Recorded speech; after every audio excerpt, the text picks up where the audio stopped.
আম্মু এই দেখো তো, এই দেখো, এই দেখো, এই দেখো একটা লাউ দেখছো আম্মু? ওই যে দেখো একটা লাউ দেখছো? এই যে তোমার নানুর বাড়িতে দেখছো লাউ, কত লাউ হয়েছে, মিষ্টি লাউ। তুমি দেখবা? আমরা আসছি গ্রামের বাড়িতে বেড়াতে। এই দেখেন ধান কিন্তু পেকে গেছে অলরেডি, ধান গড়ে তুলতেছে মানুষ। এটা আমাদের ধান ক্ষেত, আমাদের ধান ক্ষেত কাটা হবে, আরো কিছু কাটা হয়েছে। ধানগুলো কিন্তু খুব সুন্দর, আলহামদুলিল্লাহ পেকে গেছে। এদিকে আছে, এই যে এদিকে আমাদের ধান ক্ষেত একটা কাটা হয়েছে। এদিকে মিষ্টি লাউ গাছ লাগানো হয়েছে। মিষ্টি লাউ মাশাআল্লাহ বড়ই হয়েছে অনেকটা,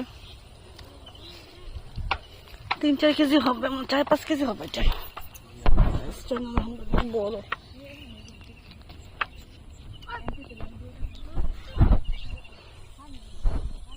আর একটু পাকা হোক, আর 3-4 দিন পর আমরা চলে যাব, তখন এটা নিয়ে যাব কেটে।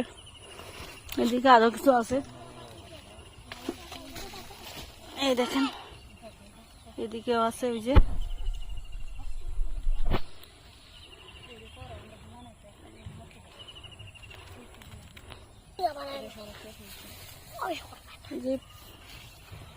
পেকে যাচ্ছে,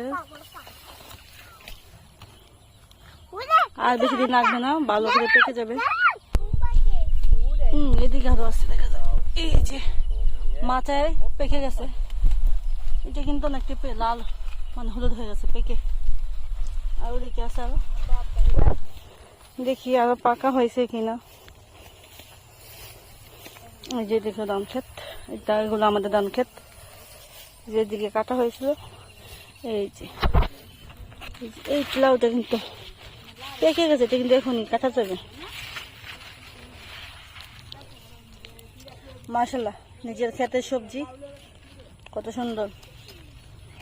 মিষ্টিটাও কিন্তু প্রচুর পরিমাণে ভিটামিন আছে।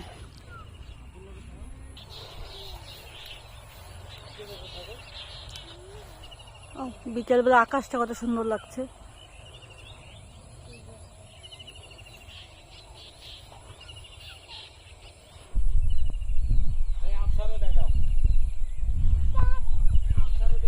এই যে আম্মু, আম্মু তুমি নানা বাড়িতে আসছো? তুমি মিষ্টি লাউ নিবা? আচ্ছা, কয়টা নিবা? 3টা। নানার কাছে অনেকগুলো আছে, 3টা নিবা? আচ্ছা,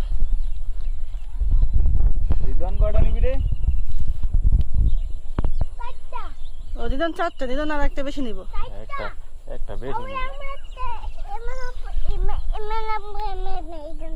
আচ্ছা।